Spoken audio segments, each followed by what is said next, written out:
Hello，大家好，今日咧就嚟洗下碗啦。好啦，其實洗碗都冇乜嘢好講啦。呢個係布仔啦，沖佢水。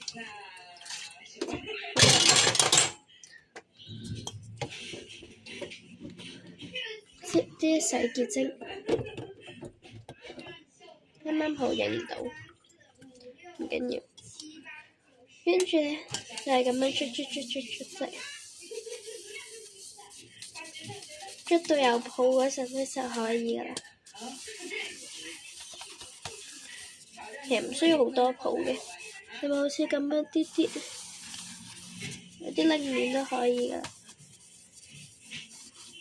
如果油嘅話就捽多2個圈啦，通常捽幾廿秒都可以嘅。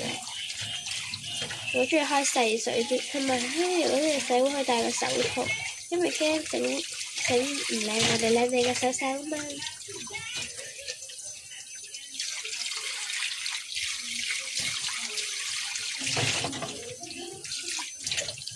好啦，跟住擺喺上面晾乾佢，咁樣就洗咗隻碗噶啦，係咪好簡單呢？好啦，第二隻真係一樣，唔使再擠嘅，因為頭先擠咗。好，因為第一隻要洗耐啲，之後嗰啲就好快沖下水就可以啦。就是這樣子。好啦，咁你哋睇埋我洗晒全部碗去啦喎。好啦，繼續洗。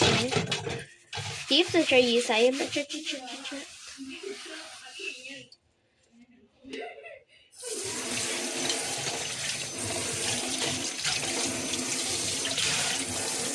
就係好簡單，如果冇乜嘢做就洗下碗啦。唔知大家察覺到我病咗少少咧？我把聲講嘢細聲咗啲。好啦，呢個就係洗杯，好多人都唔係好識洗，因為要買呢啲專屬嘅洗過嘅嘢嘅。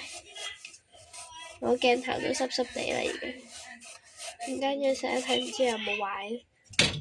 我部手機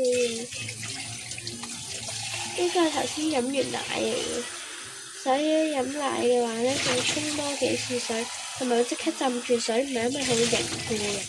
知唔知大家記住唔好直接擺喺度啊？陣間洗嘅話好辛苦嘅。好明顯呢個就係有浸過嘅，即係沖涼下水，支洗潔精搽兩下就可以。好啦，碗碟杯都洗晒啦。好，洗埋個巾俾大家睇，就係咁簡單，巾都係照樣咁洗嘅啫。係啦，就係咁樣啦，拜拜。